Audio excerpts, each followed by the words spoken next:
Assalamualaikum warahmatullahi wabarakatuh. Halo semuanya, kembali lagi bersama saya Nilam Cahya Mutiara Suranda dengan nomor induk mahasiswa 2072 000009 dalam mata kuliah evaluasi proses dan hasil belajar biologi yang diampu oleh dosen Bapak Dharma Putra MP Kim.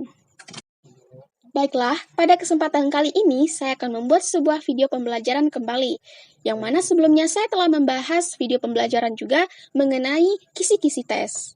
Dan sekarang saya akan melanjutkan pembahasan dari video pembelajaran mengenai tes uraian. Mari kita bahas. Nah, yang pertama kali akan kita bahas kali ini yaitu apa itu tes uraian. Tes sendiri yaitu suatu teknik atau cara yang digunakan dalam rangka melaksanakan kegiatan pengukuran yang di dalamnya terdapat berbagai pertanyaan untuk dijawab oleh peserta didik dalam mengukur aspek perilaku serta pengetahuan dari peserta didik. Dan tes uraian ini merupakan tes yang pertanyaan membutuhkan jawaban uraian, baik uraian secara bebas maupun uraian secara terbatas. Namun, tetap memperhatikan atau menuntut hal-hal yang dapat memecahkan masalah, menganalisa masalah, membandingkan, menyatakan hubungan, serta menarik kesimpulan. Selanjutnya mengenai bentuk tes uraian.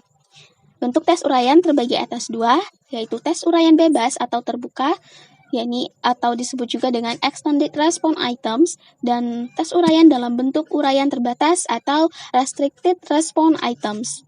Pada tes uraian bebas atau terbuka ini, di mana meminta daripada peserta didik untuk menjawab tes sesuai dengan analisa mereka, seperti meminta menjelaskan, menyebutkan, menguraikan, dan lain-lain.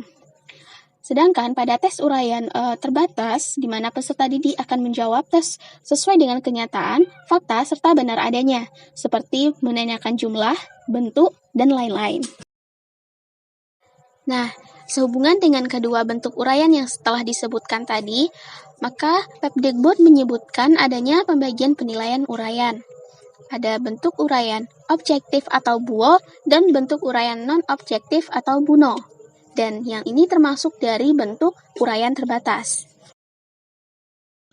Oke, sekarang kita akan bahas satu persatu bentuk penilaian tes uraian terbatas yang telah disebutkan oleh Pepdikbud tadi. Yang pertama itu ada bentuk uraian objektif atau BUO, di mana soal ini memiliki himpunan jawaban dengan rumusan yang relatif lebih pasti, sehingga dapat dilakukan penskoran secara objektif. Soal bentuk ini memiliki kunci jawaban yang pasti, sehingga jawaban benar-benar bisa diberi skor 1 jika jawaban benar, dan jawaban salah diberikan skor 0. Yang kedua yaitu bentuk uraian non-objektif atau BUNO, di mana soal ini memiliki rumusan jawaban yang sama dengan rumusan jawaban uraian bebas, yaitu menuntut peserta didik untuk mengingat dan mengorganisasikan atau menguraikan dan memadukan gagasan-gagasan pribadi atau hal-hal yang telah dipelajarinya. Selanjutnya yaitu karakteristik tes uraian.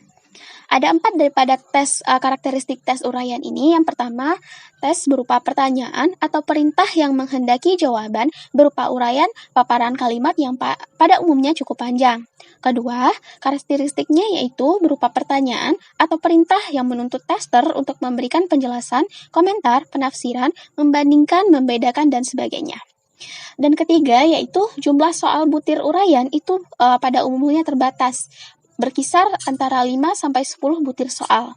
Dan karakteristik yang keempat adanya butir-butir soal uraian yang diawali dengan kata-kata uraikan, mengapa, terangkan, dan jelaskan. Oke, setelah kita mengetahui apa pengertian, bentuk, serta karakteristik daripada tes uraian, selanjutnya kita akan melihat serta membahas langkah-langkah daripada menyusun tes uraian. Nah, untuk langkah-langkahnya yaitu langkah yang pertama yaitu dalam menyusun butir-butir soal tes uraian diusahakan agar soal tersebut dapat mencakup ide-ide pokok dari materi pelajaran yang telah diajarkan. Langkah kedua, untuk menghindari kecurangan, hendaknya kalimat pada soal itu berlawanan dengan buku pelajaran. Langkah ketiga, dalam menyusun butir-butir soal tes uraian, hendaknya diusahakan agar pertanyaan-pertanyaan itu jangan dibuat seragam, melainkan bervariasi. Keempat, kalimat soal yang disusun hendaklah ringkas dan padat. Langkah terakhir, sebelum tester mengerjakan soal, hendaklah seorang tester mengemukakan cara mengerjakannya, atau memandukan bagaimana menjawab soal tersebut.